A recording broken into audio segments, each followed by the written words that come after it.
Hi guys, welcome back. நீங்கள் பார்த்துட்டு இருக்கிறது வாய்ஸ் ஓவர் தமிழ். நான் உங்கள் புவி. வாங்க நெக்ஸ்ட் எபிசோட்குள்ளே போகலாம். அதுக்கு முன்னாடி நம்ம சேனலை யாராவது சப்ஸ்கிரைப் பண்ணாமல் இருந்தீங்கன்னா சப்ஸ்கிரைப் பண்ணி உங்கள் ஃப்ரெண்ட்ஸுக்கெல்லாம் ஷேர் பண்ணி கொஞ்சம் சப்போர்ட் பண்ணுங்கப்பா. எபிசோட் 8 பார்க்க வந்த எல்லாருமே நீங்கள் சிங்கிளா இல்லை கமிட்டடா அப்படின்னு சொல்லிட்டு மறக்காம கமெண்ட்ல சொல்லிடுங்க. மேபி நீங்கள் சிங்கிளாக தான் இருப்பீங்கன்னு நினைக்கிறேன், பட் நான் சிங்கிள் தான்ப்பா. இந்த வீடியோ கொஞ்சம் டிலே ஆயிடுச்சு. Sorry for the late this video. எபிசோடோட ஸ்டார்டிங்லேயே 4 வருஷத்துக்கு முன்னாடி என்ன நடந்தது அப்படின்னு சொல்லிட்டு ஃப்ளாஷ்பேக்கை தான் காமிக்கிறாங்க. ஹீரோவும் ஹீரோயினும் இந்த கடலுக்கு அடியில குகை கட்டி வச்சிருப்பாங்க தெரியுமா, அந்த மாதிரி ஒரு பிளேஸுக்கு, அதாவது ஒரு டேட்டிங் பிளேஸ்க்கு போறாங்க. அது ஒரு டூரிஸ்டர் விசிட்டட் பிளேஸ் தான். பட் அந்த இடத்துல யாருமே இல்ல, எம்டியா இருக்கு. ஒரு மைல்டான மியூசிக், சுத்தி அந்த மீன்லாம் இருக்கு. நம்ம ஹீரோவும் ஹீரோயினும் மட்டும்தான் அந்த இடத்துல இருக்காங்க. இப்போ நம்ம கதையோட கதாநாயகர் இருக்காருல்ல, அவர் என்ன சொல்றாருன்னா, என்னப்பா சாங் ரொம்ப ரொமான்டிக்கா இருக்குல்ல, இங்க இருக்க அந்த மைல்டான சாங் ரொம்ப ரொமான்டிக்கா இருக்கு அப்படின்னு சொல்லிட்டு இருக்காரு. நம்ம ஹீரோயின் அங்க கேமரா இருக்குல்ல, அதையும் வாட்ச் பண்றாங்க. அந்த கேமராவை பார்த்து கையா காமிக்கிறாங்க. இப்ப அந்த கேமரா கிட்ட வாட்ச் பண்ணிட்டு உட்காந்துருக்காங்கல்ல பசங்க, அவங்க என்ன பண்றாங்க, உடனே அந்த பாட்டை மாத்தி விட்டுடுறாங்க. ஹீரோ கேக்குறாரு, என்ன பாட்டு மாறிடுச்சு, அதுக்குள்ள நம்ம பேசிட்டு இருந்தது யாரு காதுலயோ விழுந்துருச்சோ அப்படின்னு கேக்குறாரு. இத வேலை பார்த்ததே ஹீரோயின் தான், நமக்கு தெரியலப்பா அப்படின்னு கேஷுவலா சொல்றாங்க. ஹாங், நான் உங்ககிட்ட ஒன்னு சொல்லணும். ரொம்ப நாளாவே எனக்கு இதை உங்ககிட்ட சொல்லணும்னு நினைச்சிட்டே இருந்தேன். ஃபர்ஸ்ட் அந்த ரெஸ்டாரண்ட்ல உன்னை நான் கட்டி பிடிச்சேன்ல, அந்த மொமெண்ட்டை நான் இப்ப கூட மறக்கவே இல்லை. இந்த மாதிரி ஒரு பிளேஸ்ல, இந்த மாதிரி ஒரு மைல்டான மியூசிக்ல நான் இதை உங்ககிட்ட சொல்லியே ஆகணும் அப்படின்னு சொல்லிட்டு, நீ என்ன கல்யாணம் பண்ணிக்கிறியா அப்படின்னு கேக்குறாரு. நம்ம ஹீரோயினுக்கோ ஒன்னும் புரியல, அப்படியே வாய் மேல கை வச்சுட்டு பாத்துட்டு இருக்காங்க. இந்த அதிர்ச்சியில இருந்து அவங்க வெளியில வரவே இல்லை. அதுக்குள்ள நம்ம ஹீரோ என்ன பண்றாரு, ஹாலிவுட் பட ரேஞ்சில முட்டி போட்டு ஒரு ரிங் எடுத்து கொடுக்குறாரு. இந்த மாதிரி எல்லாம் ப்ரொபோஸ் பண்ணா எந்த பொண்ணாச்சு வேணான்னு சொல்லுவாளா? ஹீரோயின் ரிங்க வாங்கிக்காம ரிங்க கையில போட்டு விடுங்க அப்படின்னு சொல்லிட்டு கைய நீட்டுறா. 2 பேர் முகத்திலையும் ஃபுல் அண்ட் ஃபுல் லவ்வோட அவர் அந்த ரிங்க போட்டு விடுறாரு. அப்படியே அந்த சீனை கட் பண்ணிடுறாங்க. இந்த மாதிரி கியூட்டா ஆரம்பிச்ச லவ் ஸ்டோரியில தான் இப்ப பிரச்சனைன்னு சொன்னா என்னால நம்பவே முடியல. இப்ப 2 பேரும் பாஸ்ட்ல இருந்து பிரசன்ட்டுக்கு வந்துடுறாங்க. நம்ம ஹீரோ அழுதுட்டு இருக்காரு. ஹீரோயின் என்ன பண்றா, அவரு கண்ணெல்லாம் தொடச்சு விட்டுட்டு அவரை கட்டி பிடிச்சிக்கிறா. எதுக்கு அழுதுட்டு இருக்க, நீ எதுக்கும் ஒரி பண்ணிக்காத, நான் உன் கூட இருக்கேன், I love you so much அப்படின்னு சொல்றான். இப்ப ஹீரோ என்ன சொல்றாரு, நான் செஞ்சதுக்கு எல்லாத்துக்கும் என்ன மன்னிச்சிரு, சாரி நான் உன்னை அப்படி ட்ரீட் பண்ணிருக்க கூடாது, என்ன மன்னிச்சிரு அப்படின்னு சொல்றாரு. ஹீரோயின் என்ன சொல்றா, ஓகே நோ ப்ராப்ளம் அப்படின்னு சொல்றா. இப்பதான் நம்ம ஹீரோ அவகிட்ட ஒரு உண்மையான நடந்த ஒரு விஷயத்த சொல்றாரு. ஹீரோயின் இருக்கால, அவளுக்கு நடந்த எல்லாமே மறந்து போச்சு. ஜெர்மன் போனது, அங்க ஹீரோக்கும் ஹீரோயினுக்கும் சண்டை வந்தது, அந்த டிவோர்ஸ் நோட்டீஸ் எல்லாத்தையும் மறந்துட்டாங்க.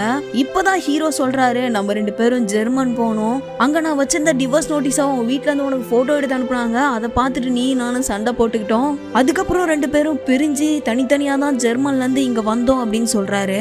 ஹீரோயின் என்ன சொல்றா, அதெல்லாம் உண்மை கிடையாது, நீ போய் தான் சொல்ற, இதெல்லாம் நடந்த மாதிரி எனக்கு ஞாபகமே இல்லையே அப்படின்னு சொல்றா.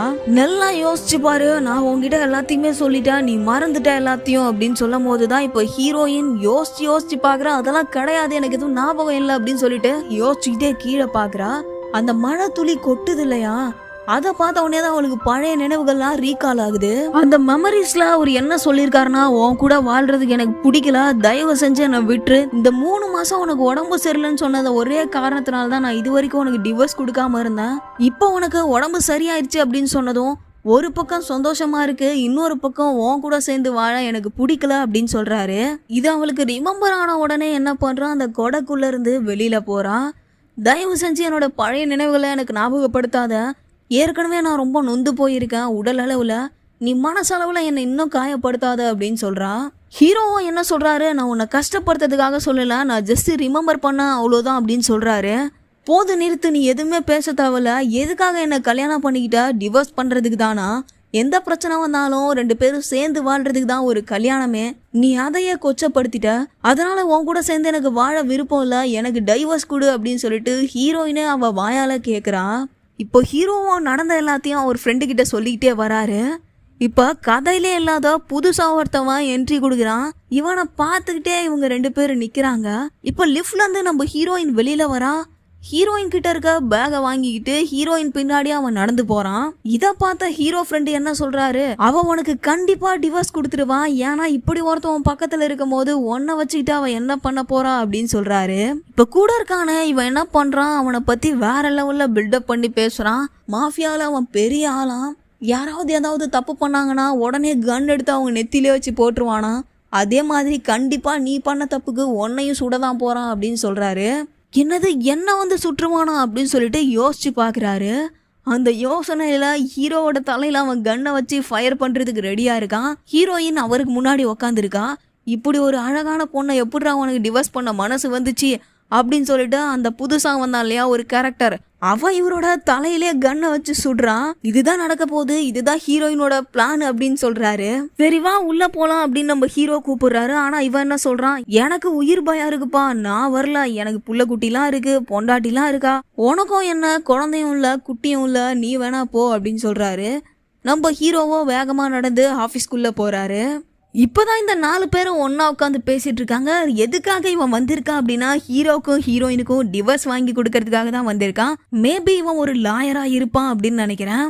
அவன் ஒரு பெட்டியை ஓபன் பண்ணி நம்ம ஹீரோ கிட்ட அந்த டிவோர்ஸ் நோட்டீஸை கொடுத்துட்டு, ஹேங் இருக்காங்கல்ல அவங்க உங்களுக்கு டிவோர்ஸ் கொடுக்க ரெடியா இருக்காங்க, நீங்க ரெடியா இருக்கீங்களா அப்படின்னு கேக்குறான். பட் ஹீரோ என்ன சொல்றாரு, ஒரு ரியலான ஒரு ரீசன் என்கிட்ட இல்ல, நான் ஒரு சரியான ரீசனை கண்டுபிடிச்சிட்டு சொல்றேன், அதுக்கப்புறம் டிவோர்ஸ் பண்ணிக்கலாம் அப்படின்னு சொல்றாரு.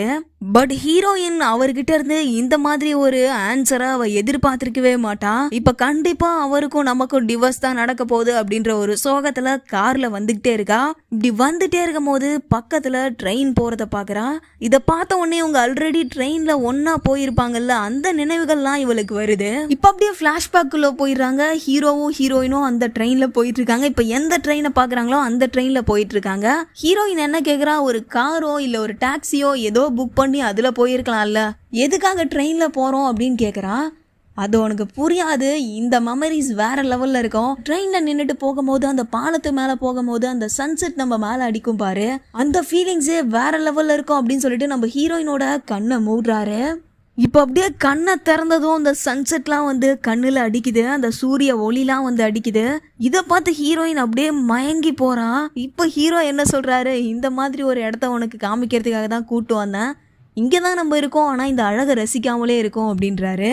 இப்போ அவர் கையை நீட்டினதும் அவர் கையை பிடிச்சிக்கிறா, அப்படியே நம்ம ஹீரோ மேலே சாஞ்சிக்கிறா. 2 பேரும் அந்த சன்செட்டை ரசிச்சுக்கிட்டே அந்த ட்ரெயினில் அப்படியே ஜாலியாக போயிட்டு இருக்காங்க.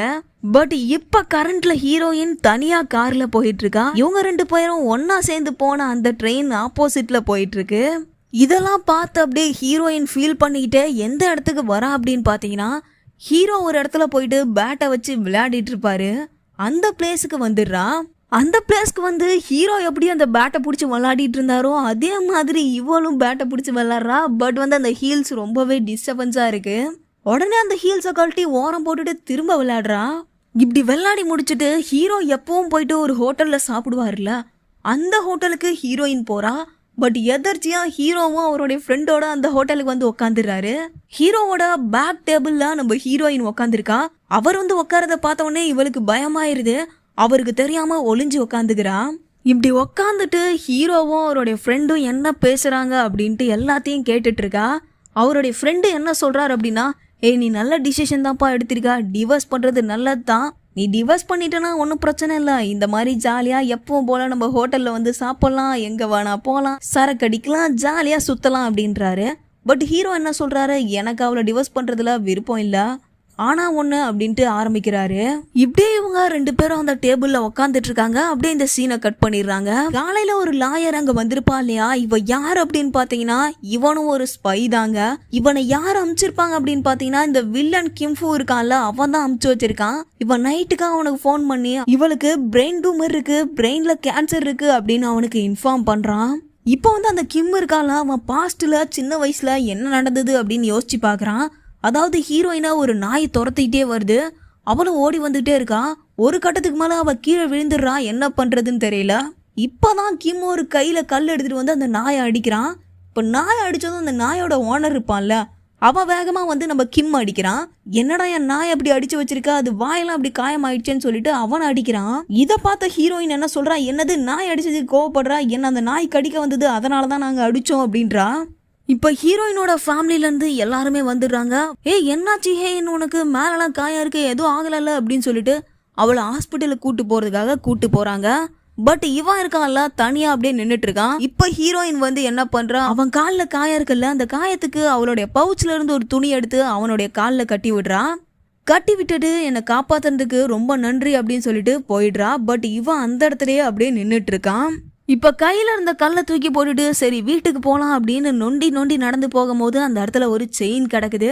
அதாவது நம்ம ஹீரோயின் கழுத்துல இருந்து கழண்டு விழும் இல்லையா, அந்த செயினை இப்ப கரண்ட்ல கிம்மோட கழுத்துல போட்டிருக்கான். வாட் அ மிராக்கல் ஸ்டோரி இல்ல. இவனுக்குமே நம்ம ஹீரோயின் மேல இப்படி ஒரு லவ் இருக்கும் அப்படின்றத யாருமே எதிர்பார்த்திருக்க மாட்டாங்க.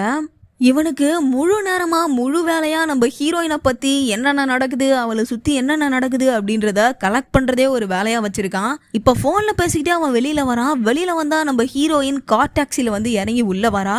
இப்ப அவ உள்ள போகும்போது அவளுடைய கைய பிடிக்கிறான். இப்ப ஹீரோயின் என்ன பண்றான், அந்த கைய தட்டி விட்டுட்டு ஒரு விஷயம் ஞாபகம் வச்சுக்கோ, நீ பிசினஸ்க்காக தான் நீ இங்க இருக்க, நானும் உங்ககிட்ட பேசிட்டு இருக்கேன். ஏர்மேன் உன்னுடைய ஸ்டோரை சூஸ் பண்ண ஒரே காரணத்துக்காக தான் உன்னை இங்க தங்க வச்சிருக்கோம். அது இல்லாம தேவையில்லாம என்னுடைய லைஃப்ல இன்ட்ரோ கொடுக்காத அப்படின்னு சொல்றான். பட் அவனும் என்ன சொல்றான், ஹேயின் ஒரு நிமிஷம் நான் சொல்றத கேளு, நீ வந்து இந்த பிஸ்னஸ்க்காக ஆர்மெண்ட்காக தான் இந்த ப்ராஜெக்டை சூஸ் பண்ணிருப்ப. பட் நான் எதுக்கு பண்ண தெரியுமா, உனக்காக மட்டும்தான் பண்ண அப்படின்னு சொல்றான். உன்னை டெய்லியும் பாத்துற மாட்டோமோ, உன் கூட பேசிட மாட்டோமோ, உன் கூடவே இருந்துட மாட்டோமோ அப்படின்ற ஒரே ஒரு எண்ணத்துக்காக தான் நான் இதை சூஸ் பண்ணேன். அதுக்கு ஹீரோயின் என்ன சொல்றான்னா, ஒரு விஷயம் ஞாபகம் வச்சுக்கோ, நான் எப்பவுமே வந்து பேக்கை வந்து டிவோர்ஸ் பண்ண மாட்டேன். அவரை விட்டுட்டு என்னால் தனியா இருக்கவே முடியாது. அவர் தான் என் சைடு இருந்தாரு, இப்பவும் இல்லை எப்பவும் இருப்பாரு அப்படின்றா. இப்படி இவங்க பேசிக்கிட்டே இருக்கும் போது உள்ள இருந்து அவளுடைய அம்மா வெளியில வராங்க. இவங்க வந்ததுதான் சாக்குடா அப்படின்னு சொல்லிட்டு நம்ம ஹீரோயின் அப்படியே வீட்டுக்குள்ள போயிடுறா. இவனும் அப்படியே போயிடுறான். இப்ப ஹீரோயினோட அம்மாவும் அவளோட தம்பியும் இந்த ஃபையருக்காலே அந்த பொண்ணு 3 பேரும் உட்காந்து பேசிட்டு இருக்காங்க. அந்த பொண்ணு என்ன சொல்றா அப்படின்னா, எப்படியாவது இவங்களுக்குள்ள டிவோர்ஸ் வாங்கிடணும், அவங்க சந்தோஷமாவே வாழலை அப்படின்னு சொல்றா. இந்த ஃபையுக்கும் அவங்க அம்மா ஜால்ரா தட்டிட்டு இருக்கான். ஆனா அவரோட தம்பி லீ என்ன சொல்றாரு, அவளுக்கு டிவோர்ஸ் வேணும்னா அவ வாங்கிப்பா, அவளோட வாழ்க்கை, அவளை தேவையில்லாம போட்டு அவ மூளையை குழப்பாதீங்க, அவளுக்கு அவன் மேல லவ் இருக்கு, அதனால இன்னும் டிவோர்ஸ் கொடுக்காம இருக்காங்க, 2 பேரும் பிரியாம இருக்காங்க, பிரியறதும் பிரியாததும் அவங்க விருப்பம், நீங்க அதுல தலையிடாதீங்க அப்படின்னு சொல்றான். இப்போ அப்படியே சீனை கட் பண்ணா ஹீரோவோட அம்மா இருக்காங்கல்ல, அவங்க என்ன பண்ணுறா, ஹீரோவோட அக்காவோட கடைக்கு வராங்க. அதாவது அவங்களுடைய பொண்ணோட கடைக்கே வராங்க. அது என்ன கடை அப்படின்னு பார்த்தீங்கன்னா, முடியெல்லாம் வெட்டுவாங்க இல்லை அந்த கடை. வந்து என்ன சொல்கிறாங்க அப்படின்னா, எனக்கு முடி வெட்டி விடு, வேற லெவலில் அந்த பணக்காரங்களாம் முடி வெட்டுவாங்க தெரியுமா, அந்த மாதிரி முடி வெட்டுன்றாங்க. அவளுக்கும் ஒன்றும் புரியல, என்னம்மா சொல்கிற நீ, உனக்கா முடி வெட்டணும், முடியல கை வச்சாலே ஓவரா கத்துவ, நீ போய் முடி வெட்டுன்னு சொல்கிற, அதெல்லாம் நம்புற மாதிரியா இருக்குன்னு கேட்குறா. ஆமாம் இப்படி வெட்டு அப்படி வெட்டு எப்படி வேணா வெட்டு, ஆனால் பார்க்கறதுக்கு வேற லெவலில் இருக்கணும் அப்படின்னு சொல்லி அதே மாதிரியே முடி வெட்டிட்டு நேராக போய் யாரை மீட் பண்ணுற அப்படின்னு பார்த்தீங்கன்னா, நம்ம ஹீரோயினோட அம்மாவை. ஏன் அப்படின்னா, நம்ம ஹீரோ ஒரு ஏழ்மையான ஃபேமிலின்றதுனால எப்போ பார்த்தாலும் அவங்கள மட்டம் தட்டியே பேசிகிட்டு இருப்பா இல்லையா. இவன் முன்னாடி வேற லெவலில் போய் உக்காரணும், வேற லெவலில் கெத்தாக இருக்கணும், மாசா ஏர் கட்லாம் பண்ணியிருக்கணும் அப்படின்ற ஒரே ரீசனுக்காக தான் ஏர் கட் பண்ணிட்டு போய் அங்கே உக்காரா. இவங்கன்னு இல்லை, யாராக இருந்தாலும் சரி, உங்களுக்கு ஒரு தாழ்வு மனப்பான்மை இருக்கும்ல, அதை மாற்றணும் அப்படின்னு நினச்சிங்கன்னா, உங்களோட ஃபேஸில் ஏதாவது சேஞ்சஸ் கொண்டு வரணும் அப்படின்னு நினச்சிங்கன்னா, உங்கள் ஏர் கட் பண்ணிங்கனாலே சேஞ்சஸ் கொண்டு வந்துடலாம். அங்கே போயிட்டு என்ன சொல்கிறாங்க அப்படின்னா, ஹேயின் ஏதாவது மிஸ்டேக் பண்ணியிருந்தா அதுக்கு நான் மன்னிப்பு கேட்டுக்கிறேன், அதுக்காக டிவோர்ஸ்லாம் தேவையில்லைன்னு சொல்லி நான் அவங்ககிட்ட பேசுகிறேன், நீங்கள் எதுவும் ஒரி பண்ணிக்காதீங்க சாரி அப்படின்னு சொல்லிட்டு அவங்கள்ட்ட மன்னிப்பு கேட்குறா. ஆனால் அதுக்கு அவ என்ன சொல்கிறான்னா, அந்த பணக்கார புத்தியை காட்டுறாங்க அப்படின்ற மாதிரி, நீ பேக் கொண்டு வந்திருக்கியா, அந்த பேக் உள்ளதான் மைக் வச்சு கொண்டு வந்திருக்கியா அப்படின்னு கேட்குறான். என்னங்க என்ன பார்த்து இப்படி கேட்டுட்டீங்க, நான் அந்த மாதிரி ரெக்கார்ட் பண்ணிட்டு போய் என்ன பண்ண போறோம் சொல்லுங்க. அதுக்கு இவன் என்ன சொல்றானா, உன்னோட பையன் கூட தான் போயிட்டு சேர்மன் ரூம்ல ரெக்கார்டர் வச்சு ரெக்கார்ட் பண்ணா, அந்த மாதிரி நீ பண்ண மாட்டான்னு என்ன சாத்தியம் சொல்லு, உங்க ஃபேமிலியில இருக்க எல்லாருமே இப்படிதான் இருப்பீங்க, எங்க ஃபேமிலியில வந்து முடிவு பண்ணிட்டாங்க, கண்டிப்பா இவங்களுக்கு டிவோர்ஸ் வாங்கி கொடுக்க தான் போறோம் அப்படின்னு சொல்லிட்டு அவன் எழுந்து போயிடுறா. இப்ப இவளுக்கும் ரொம்ப கஷ்டமா போயிடுது, மனசொடைஞ்சு போய் அப்படியே எழுந்து வீட்டுக்கு போறா. அவங்க வீட்டுல இருக்கவங்களாம் இவ வருவான்னு சொல்லிட்டு ரோட்டு வாரமா வந்து வெயிட் பண்ணிட்டு இருக்காங்க. வந்த உடனே ஹாப்பி ஆயிடுது அவங்களுக்குலாம். என்னாச்சு, எதுக்கு நான் இவ்வளோ கால் பண்ணி நீ எடுக்கல அப்படின்னு கேட்குறாங்க. பட் இவ அதுக்கு ஆன்சர் பண்ண மாட்டான். சரி வாங்க வீட்டுக்கு போகலாம் அப்படின்னு சொல்லிட்டு எல்லாரும் ஒன்னா வீட்டுக்கு போறாங்க. இப்போ ஹீரோயின் கார்ல போயிட்டு இருக்கா. அப்படி போயிட்டு இருக்கும் போது இந்த வில்லன் இருக்கான் இல்லையா, எக்ஸ்லவர், அவன் என்ன பண்றான், அவளை ஃபாலோ பண்ணி போயிட்டு இருக்கான். இவன் ஃபாலோ பண்ணி போயிட்டு இருக்கான் அப்படின்றது நம்ம ஹீரோக்கு தெரியுது. தெரிஞ்சதும் ஹீரோ வேகமா போயிட்டு அவன் காரை நிறுத்திட்டு, எதுக்கு நீ அவளை ஃபாலோ பண்ற அப்படின்னு கேட்கறான். எப்படி நம்ம ஹீரோக்கு தெரியும் அப்படின்னு பாத்தீங்கன்னா, இந்த எக்ஸ்லவர் கிட்ட ஒருத்தன் ஃபோன் பண்ணி இன்ஃபர்மேஷன்லாம் கொடுத்துட்டு இருப்பான்ல, அப்படி அவன் இன்ஃபர்மேஷன்லாம் கொடுத்துட்டு இருக்கும் போது அவனுக்கு பின்னாடி வந்து நம்ம ஹீரோ நின்று அவன் என்ன பண்ணிட்டு இருக்கான் அப்படின்னு பார்ப்பாரு. அப்போதான் இவனுக்கு ஃபோன் பண்ணி இவன் எல்லா இன்ஃபர்மேஷனும் கொடுக்குறான் அப்படின்றது அவருக்கு தெரிய வரும். அதை தெரிஞ்சதுக்கப்புறம் தான் உடனே இவனை ஃபாலோ பண்ணி வந்து காரை நிறுத்தி அவன்கிட்ட கேள்வி கேட்டுட்டு இருப்பாரு. அதுக்கு அவன் என்ன சொல்றான் அப்படின்னா, அவள் ஒன்றும் உன்னுடைய ஒய்ஃப் இல்லை, நான் அவளை ஃபாலோ பண்ணா உனக்கு என்ன பிரச்சனை அப்படின்னு கேட்குறான். சார் நீங்கள் அவளை ஃபாலோ பண்ணுங்க, என்ன வேணா பண்ணுங்க, அதெல்லாம் எனக்கு பிரச்சனை கிடையாது, ஆனால் இப்போதைக்கு நான் அந்த கம்பெனியில் வேலை பார்த்துட்டு இருக்கேன், நாங்கள் இன்னும் டைவர்ஸ் வாங்கல, அதனால் நீ கொஞ்சம் வாழை சுருட்டி வச்சுக்கோ அப்படின்ற மாதிரி சொல்கிறாரு. இப்படி சொல்லிட்டு அவன் கிளம்பும் போது அவன் கையில் இருக்க வாட்சை நம்ம ஹீரோ நோட் பண்ணுறாரு. நோட் பண்ணதும் அவன் யாராக இருப்பான், அவன் ஃபேமிலி எப்படிப்பட்ட ஃபேமிலியாக இருக்கும், எல்லாத்த பற்றியும் ஒரு டவுட் இவருக்கு ஏற்படுது. அதே மாதிரி உங்கள் ஃபேமிலி மீட்டிங்கில் அவன் சொல்லியிருப்பான், எனக்கு ஃபேமிலியே இல்லை, என்னுடைய அப்பா அம்மாலாம் இறந்துட்டாங்க அப்படின்னு சொல்லியிருப்பான். அதை பற்றியெல்லாம் நம்ம ஹீரோ திங்க் பண்ணிக்கிட்டே இருக்காரு.